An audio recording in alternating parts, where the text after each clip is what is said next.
سے اولا آلہ ہمارا نبی،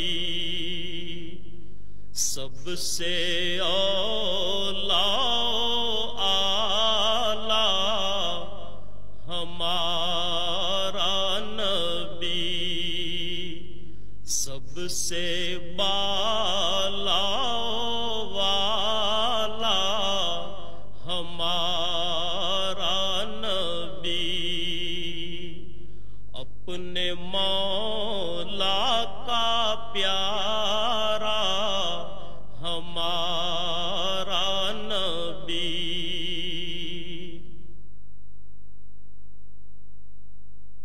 اللہ اکبر، اللہ اکبر۔ مسجد کو اسلامی معاشرے میں بنیادی اہمیت حاصل ہے، جہاں عبادات کے علاوہ دیگر سماجی عوامل بھی انجام پاتے ہیں۔ قرآن کریم نے ان الفاظ میں مسجد کی اہمیت واضح کی ہے۔ اللہ کی مسجدوں کو وہی لوگ آباد کر سکتے ہیں جو اللہ اور روز آخر کو مانیں اور نماز قائم کریں، زکوٰۃ دیں اور اللہ کے سوا کسی سے نہ ڈریں۔ انہی سے یہ توقع ہے کہ سیدھی راہ چلیں گے۔ مکہ مکرمہ سے ہجرت کر کے حضور اکرم صلی اللہ علیہ وسلم حضرت ابو بکر صدیق رضی اللہ تعالیٰ عنہ کے ہمراہ اونٹنی پر سوار تشریف لائے۔ اونٹنی حضرت ابو ایوب انصاری رضی اللہ تعالیٰ عنہ کے مکان کے سامنے رکی۔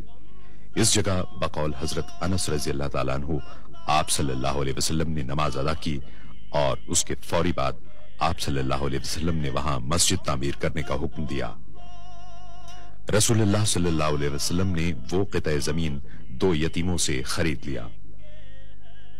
کھجور کے پتوں اور تنوں سے تعمیر کی گئی 805 مربع میٹر کے مختصر رقبے پر واقع مسجد نبوی صلی اللہ علیہ وسلم تمام مساجد کے ڈیزائن کے لیے ایک مثال بن گئی۔ رسول اکرم صلی اللہ علیہ وسلم نے بنفس نفیس اس مسجد کی تعمیر میں حصہ لیا۔ اللہ تعالیٰ نے مسجد نبوی کو بلند مقام عطا فرمایا ہے، جہاں اس کی رحمتوں کی بارش ہوتی اور اس کے بندے ہمہ وقت اپنے رب کی عبادت میں مشغول رہتے ہیں۔ رسول اللہ صلی اللہ علیہ وسلم نے سن 7 ہجری میں مسجد نبوی میں 2475 مربع میٹر کی توسیع فرمائی۔ 17 ہجری میں حضرت عمر فاروق رضی اللہ تعالیٰ عنہ نے مسجد میں 1100 مربع میٹر کی توسیع کی۔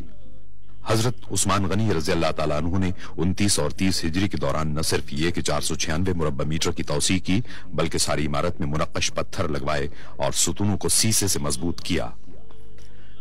مدینہ منورہ کے اس وقت کے گورنر حضرت عمر بن عبدالعزیز کو خلیفہ ولید بن عبد الملک نے ہدایت کی کہ مسجد کی پرانی عمارت کو گرا کر ازسر نو تعمیر کیا جائے اور اس میں 2369 مربع میٹر کی توسیع کے لیے اطراف کے مکانات خرید کر انہیں مسجد میں شامل کیا جائے۔